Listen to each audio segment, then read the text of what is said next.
আমরা আন্দোলনে যাওয়ার মতো স্টুডেন্ট না। ঘরে বসে পড়তে পড়তে দেখি রাত 12টা বেজে গেছে গা। এই যে পানি যেখানে যেখানে উঠতেছে সেখানে মনে করেন স্থগিত করা উচিত, আমি যেটা মনে করি। আর যেখানে পানি নেই, যেমন আমাদের এখানে, এটা কেন্দ্রে চলা উচিত।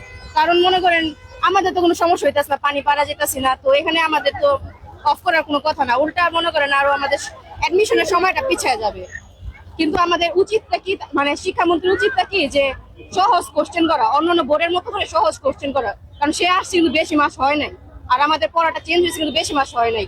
এটা সে তার মেয়েকে উদ্দেশ্য করে আবার আমাদের উদ্দেশ্য করে সবাই সেম বলছে, কিন্তু কালকে রাত্রে যেহেতু সংবাদে বলে গেছে সরি, তো এটা নিয়ে বারবার কথা আর বলা উচিত না, যেটা মনে করি। কারণ যে সরি বলে তার মাফ করে দেওয়া উচিত।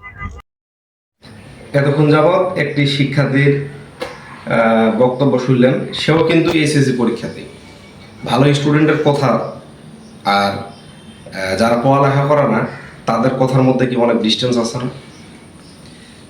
ভালোই শিক্ষার্থীগুলো চিন্তা ভাবনা করতেছে যে যত দ্রুত তারা মানে পরীক্ষাগুলো শেষ করতে পারবে, তারা অ্যাডমিশনের জন্য পরীক্ষা নেবে, মানে প্রস্তুতি নেবে তারা।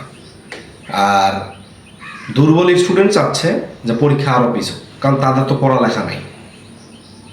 আসলে বন্যা কবলিত এলাকায় তো পরীক্ষা বন্ধ আছে, তাদের জন্য যে সারা বাংলাদেশে পরীক্ষাটা বন্ধ রাখতে হবে এমনটা তো নয়।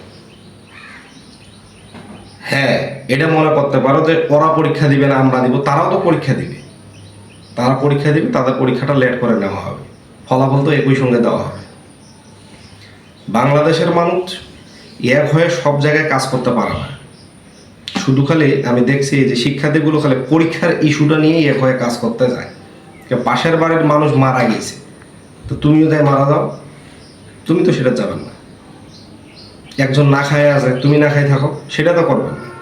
কিন্তু পরীক্ষার ক্ষেত্রে তারা পরীক্ষা দিবে পারে না, আমরাও দিব না, এটা একটা অসঙ্গ যুক্তিমূলক কথা। তারা তাদের সমস্যা হয়েছে, সেই সমস্যার জন্য তারা দিতে পারতেছে না। তাই বলি সারা বাংলাদেশে পরীক্ষা বন্ধ রাখতে হবে? এদিকে কি বন্যায় সব ভাসে গিয়েছে? দিনাজপুর এলাকায়, রংপুর, রাজশাহী সব ভাসে গিয়েছে নাকি? এগুলো তো সব ঠিকই আছে সব। তাহলে তাদের জন্য এদের পরীক্ষাটা বন্ধ রাখবে কেন?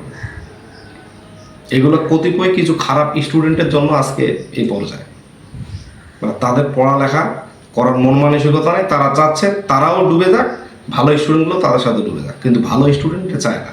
তারা চায় যত দ্রুত তারা পরীক্ষা শেষ করতে পারবে ততই তাদের জন্য মঙ্গল, কারণ পরবর্তী সময়ে তাদের হাতে অনেক কম। আর একটা ইস্যু পাইছে যে শিক্ষামন্ত্রী নাকি ফার্মের মুরগি বলছে। আর বাপ মাও তো অনেক গালিগালাজ করে একটা সন্তান, গরুর বাচ্চা, ছাগলের বাচ্চা, উমুক তুমুক নানান ধরনের গালিগালাজ করে। তো শিক্ষামন্ত্রী একটা অভিভাবক যদি বলে, এতে বললো, এতে তো একেবারে খারাপ হওয়ার কিন্তু মানে একেবারে যে একেবারে বিশাল কিছু বলে ফেলছে এরকম তো কোনো কিছু না। যদি ওই ফার্মের মুরগির বাচ্চা না বলে যদি বলতো যে বাংলাদেশের শিক্ষার্থীরা বাঘের বাচ্চা, তখন কিন্তু খুব খুশি হইত। কিন্তু বাঘ আর মুরগি দুটোই যে প্রাণী, এটা আর বুঝতেন না তখন, তাই কি না?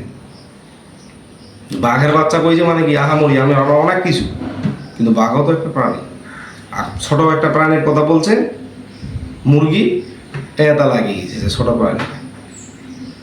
তো যাই হোক, ওই আন্দোলন বাদ দিয়ে শিক্ষার্থী তোমরা আসো, পরীক্ষার জন্য প্রস্তুত নাও, অযথা সময় মানে নষ্ট করো না, এটা তোমাদের জন্য